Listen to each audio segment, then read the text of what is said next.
रख हौसला वो मंजर भी आएगा, रख हौसला वो मंजर भी आएगा, प्यासे के पास चलकर समंदर भी आएगा। ना घबरा ना मायूस हो मेरी साथी, ना घबरा ना मायूस हो मेरी साथी, मंजिल भी मिलेगी और मिलने का बहुत मज़ा भी आएगा। इसी के साथ मैं आर लेगा हमारे और आपके अपने यूट्यूब चैनल मैथ्स टॉपिक पर आप सभी का एक बार पुनः हार्दिक स्वागत करता हूं, हार्दिक अभिनंदन करता हूं। दोस्तों, आज के इस वीडियो लेक्चर में हम बात करने वाले हैं कोई भी शिक्षक भर्ती हो, चाहे रीट, शीटेट, एपीटेट, यूपीटेट, कोई भी शिक्षक भर्ती हो, उसमें जब भी बाल विकास और शिक्षा शास्त्र संबंधी प्रश्न पूछे जाते हैं, उन प्रश्नों के जैसे जिस प्रकार वो प्रश्न पूछे जाते हैं उनमें से आपके पास बहुत ही महत्वपूर्ण प्रश्नों का संकलन करके आज हम लेकर आए हैं। किस सब्जेक्ट का लेकर आए हैं देखिएगा। आज हम बात करेंगे बाल विकास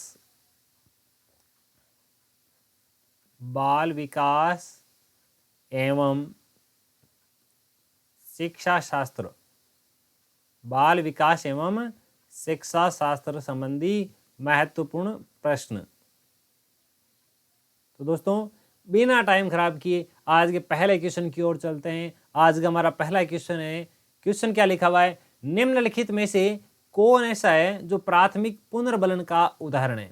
आपके सामने चार ऑप्शन दिए गए हैं। इन चारों ऑप्शन में से कौन सा ऑप्शन जो है वो प्राथमिक पुनर्बलन के हिसाब से सही सटीक बैठता है, उसको आपका आंसर होगा। पहला ऑप्शन है हमारा बच्चे को शाबाशी देना, दूसरा ऑप्शन है बच्चे को टॉफी देना, तीसरा है जब बच्चा सर्वोच्च यानी सबसे अधिक अंक हासिल कर लेता है तब उसको एक मेडल दे देना, बच्चे द्वारा अच्छा कार्य करने पर उसको बहुत ही अच्छा कहना।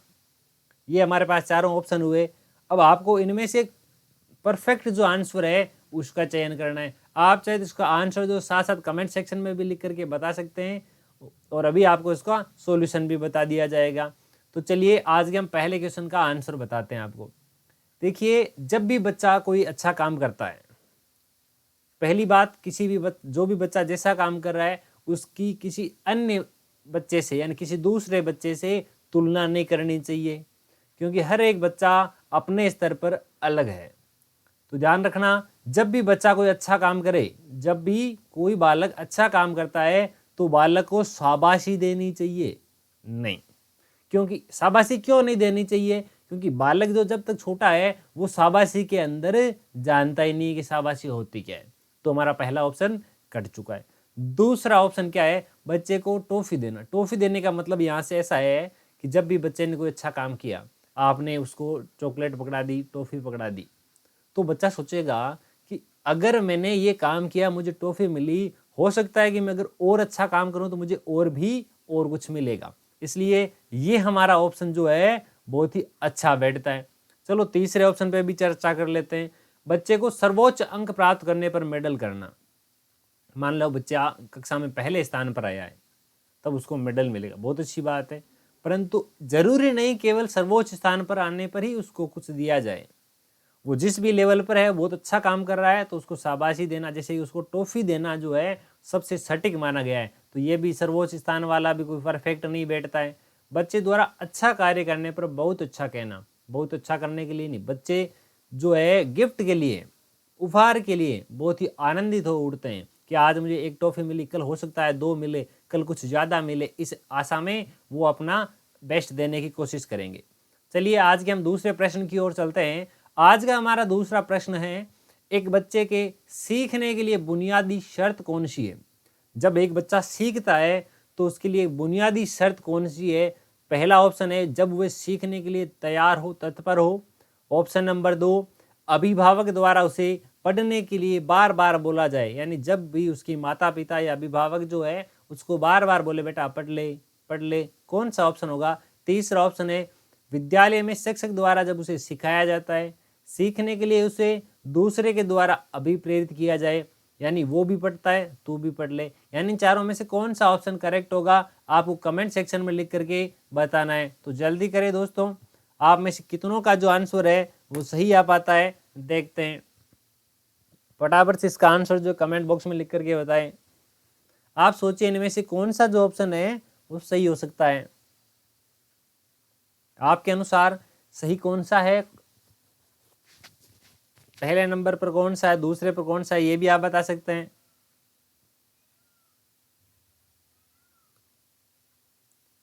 चलिए बताते हैं। हम इसको बैक साइड से शुरू करते हैं, यानी डी ऑप्शन जो है वहां से शुरू करते हैं, डी फॉर डेल्टा से।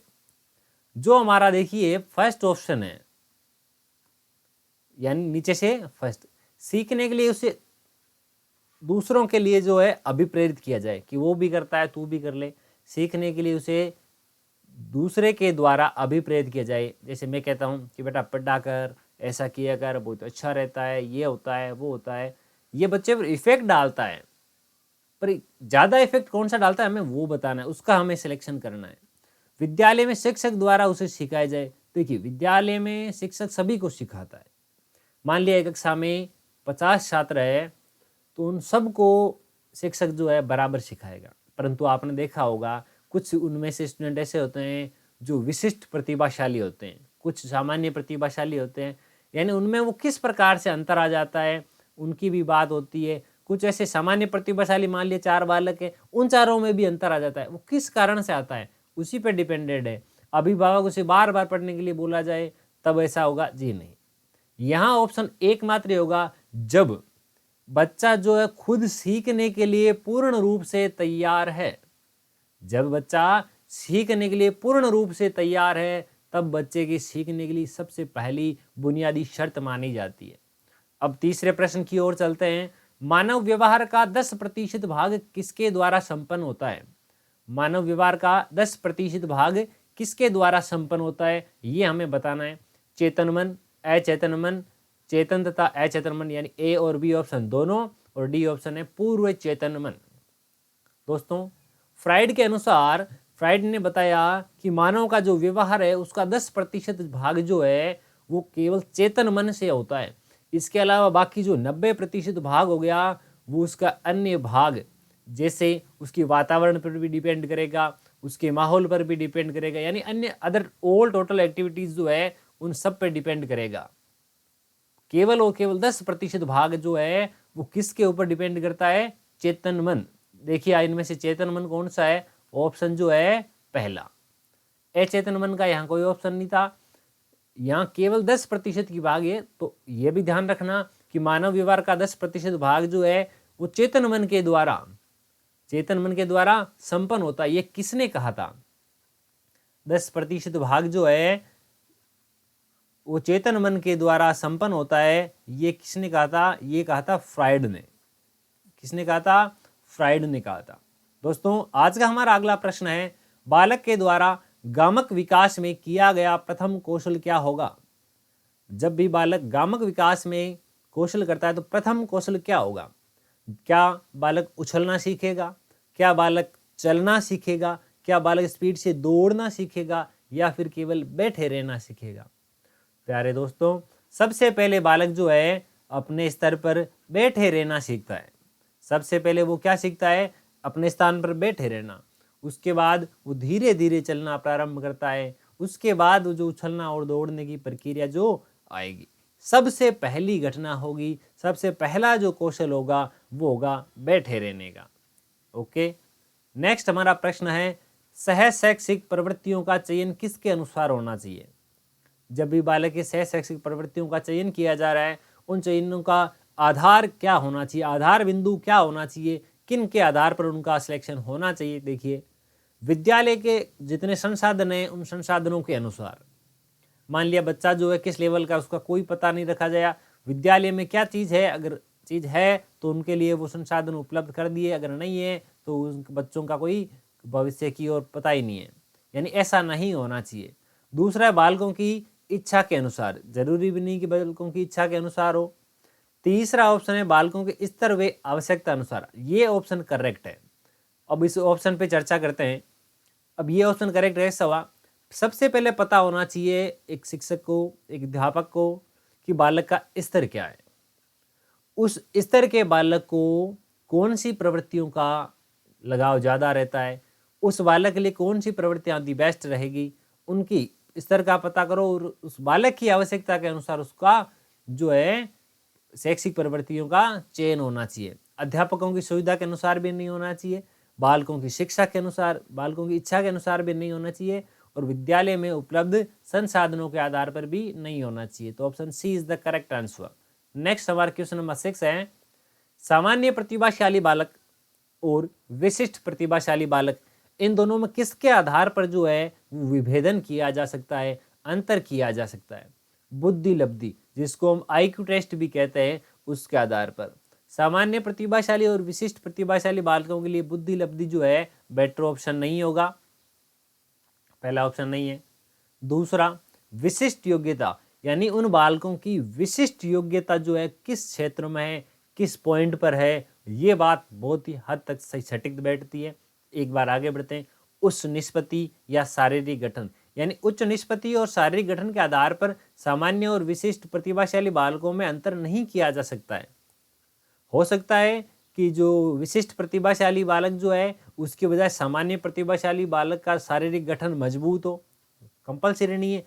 दोनों में से किसी का भी शारीरिक गठन से हम कुछ नहीं बता सकते। तो यहाँ ऑप्शन कौन सा सही होगा? विशिष्ट योग्यता। यहाँ कौन सा ऑप्शन करेक्ट होगा? विशिष्ट योग्यता वाला ऑप्शन जो है यहाँ सही सुचारू रूप से सही बैठने वाला है। तो चलिए आगे वाले प्रश्न की ओर आगे बढ़ते हैं। दोस्तों, आपको हमारा जो है आज का वीडियो किस प्रकार का लग रहा है कमेंट सेक्शन में लिख करके बताना ना भूले। क्वेश्चन नंबर 7 क्या है? बुद्धि लब्धि का सूत्र कब दिया, किसने दिया? सबसे पहले तो कब दिया इस बात का पता होना चाहिए, और किसने दिया इसका भी विशेष तौर पर पता होना चाहिए। दोस्तों, जल्दी से आप इसका आंसर बताएं कि इसका आंसर क्या होने वाला है। बुद्धि लब्धि, कईयों को पता चल गया होगा कि कब दिया था, पर यहां कंफ्यूज हो रहे हैं कि किसने दिया था। चलिए ये मैं बता देता हूं कि स्टर्न ने नहीं दिया था। पहला ऑप्शन जो है मैं आपके लिए काट देता हूं पहले ही, ये इसने नहीं दिया था। बाकी बताओ, 1916 में दिया था। किसने दिया था ये बताओ? 1916 में दिया था। चलो मैं जब तक एक क्वेश्चन यहाँ आपसे और पूछ लेता हूं कि जो बुद्धि लब्धि है, जो IQ है, उसका सबसे पहले परीक्षण कब किया गया था? का सबसे पहले परीक्षण, IQ लेवल जो है, बुद्धि लब्धि है, उसका परीक्षण कब किया गया था? पहले प्रश्न पे बात करेंगे। बुद्धि लब्धि का सूत्र पहले मैं बता देता हूं, 1916 में दिया गया था। आपके पास तीनों ऑप्शन है यहां तक। तो किसने दिया? तो ये ऑप्शन टर्मन ने दिया था। दोस्तों, बुद्धि लब्धि का जो है ये फॉर्मूला कब दिया गया था? 1916 में। किसने दिया था? ये दिया था टर्मन ने। किसने दिया था? ये टर्मन ने दिया था। दोस्तों, अब इसका सबसे पहले परीक्षण कब किया गया था, अगर इसके बारे में प्रश्न पूछे जाए तो आपके पास ऑप्शन कुछ भी हो सकता है। तो इसका आंसर, राइट आंसर कौन सा होगा? वो होगा 1905 में। 1905 में इसका सबसे पहले परीक्षण किया गया था, और 1916 में टर्मन ने इसका सूत्र भी दे दिया, और सारा काम इसका कंप्लीट हुआ। तो नेक्स्ट हमारा क्वेश्चन क्या है? मंदबुद्धि बालकों की शिक्षा का स्वरूप कौन सा होना चाहिए? मंदबुद्धि बालकों की जो शिक्षा है उसका स्वरूप कैसा होना चाहिए? पहला ऑप्शन है विशिष्ट कक्षाएं उनके लिए लगानी चाहिए, बहुत अच्छी बात है। अपनी देखभाल प्रशिक्षण, ये भी अच्छी। व्यक्तिगत, देखिए यहाँ थोड़ा ऑप्शन में थोड़ा सा करेक्शन है, ऑप्शन यहाँ थोड़े से ऊपर नीचे हो गए। पहला ऑप्शन है विशिष्ट कक्षाएं, यहाँ तक ठीक है। अपनी देखभाल परीक्षण, यहाँ पर ये प्रशिक्षण जो है यहाँ पर आएगा। ऑप्शन में थोड़ी सी त्रुटि हो गई दोस्तों, ये यहाँ प्रशिक्षण यहाँ नहीं आएगा, और ये शिक्षण जो है ऊपर आएगा, ये यहाँ पर। पहला ऑप्शन है विशिष्ट कक्षाएं, दूसरा अपनी देखभाल परीक्षण, तीसरा व्यक्तित्व शिक्षण, और चौथा उपयुक्त सभी। तो प्यारे दोस्तों, प्यारे साथियों, इस प्रकार के मंदबुद्धि बालकों की शिक्षा का स्वरूप जो है, उनके लिए ये सारे ऑप्शन सटीक बैठते हैं। उनके लिए विशिष्ट या अतिरिक्त क्लासें भी लगाई जानी चाहिए, उनकी देखभाल भी विशिष्ट तौर पे की जानी चाहिए, उनके व्यक्तित्व का भी शिक्षण करना चाहिए, उनको बहुत अच्छी अच्छी नॉलेज देनी चाहिए। इस प्रकार ये हमारा जो ऑप्शन डी जो है डेल्टा वाला उपयुक्त सभी, ये ऑप्शन सही सटीक होगा। आज के हमारे अगले प्रश्न की ओर चलते हैं। सबसे पहले बुद्धि परीक्षण IQ टेस्ट कब बना था? ओके, ये हमारा प्रश्न पहले भी हो चुका है, अभी मैंने जो लिखा था वही वाला प्रश्न है। सबसे पहले जो है यहाँ इसका ऑप्शन जो आपको कौन सा करेक्ट लगता है, जो मैंने आपको बता दिया था कि सबसे पहले जो बुद्धि परीक्षण है वो 1905 में बना था, और बुद्धि परीक्षण का जो सूत्र है वो टर्मन ने 1916 में दिया था। यहाँ ऑप्शन जो है सी वाला 1916 जो है वो आपको सही नहीं करना है, क्योंकि ये पूछा है सबसे पहले कब बना था, तो 1905 में बन गया था। ओके, नेक्स्ट क्वेश्चन की ओर आगे बढ़ते हैं। बुद्धि और विकास क्या है? क्या दोनों एक दूसरे के पूरक है? क्या दोनों एक दूसरे के समान ही है? क्या एक दूसरे के विरोधी है, या इनमें से कोई नहीं? हमें इनमें से उपयुक्त ऑप्शन का चयन करना है दोस्तों। तो इनका सबसे सटीक ऑप्शन बैठता है एक दूसरे के पूरक। बुद्धि और विकास के बारे में जब भी बात आती है तो बुद्धि और विकास हम शुरुआत से यही पढ़ते आते हैं कि बुद्धि और विकास दोनों एक दूसरे के पूरक होते हैं।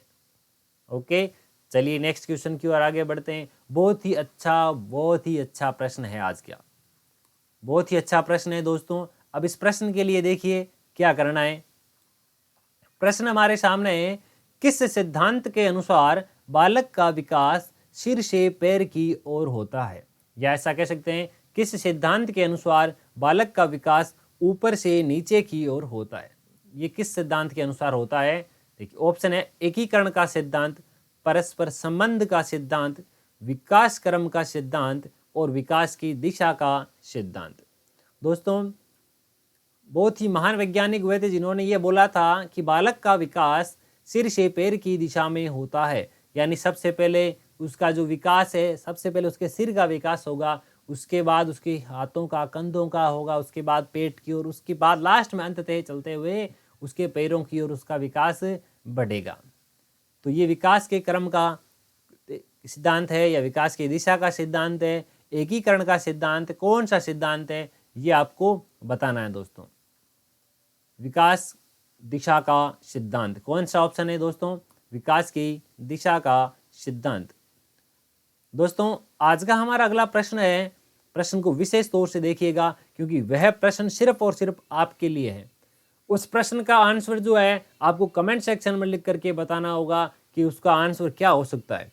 हाँ, इतना मैं आपको बता सकता हूँ कि हमने 11 प्रश्न पढ़े, उनमें उसका हिंट जरूर छुपा हुआ है।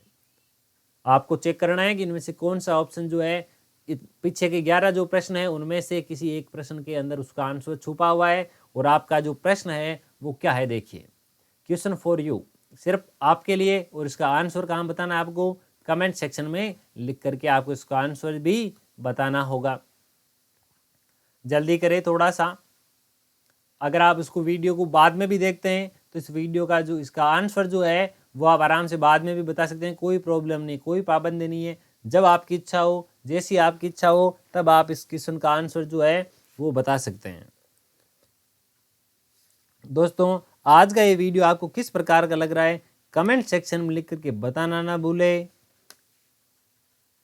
क्योंकि आपका हर एक लाइक, हर एक कमेंट जो है नया वीडियो बनाने के लिए मोटिवेट करता है। क्वेश्चन क्या है? किस सिद्धांत के अनुसार बालक का गामक और भाषाई संबंधी विकास होता है? क्वेश्चन क्या है? किस सिद्धांत के अनुसार बालक का गामक और भाषाई संबंधी विकास होता है? 4 ऑप्शन दिए गए हैं। 4 ऑप्शन, चारों के चारों ऑप्शन क्या क्या है? एकीकरण का सिद्धांत, विकास दिशा का सिद्धांत, परस्पर संबंध का सिद्धांत, विकास क्रम का सिद्धांत। 4 ऑप्शन दिए हुए हैं। चारों में से कौन सा ऑप्शन करेक्ट है उसका आपको सिलेक्शन करना है।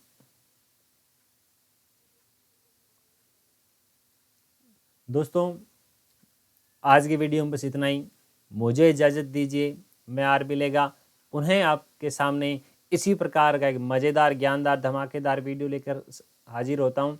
तब तक के लिए जय हिंद, जय भारत, बाय बाय।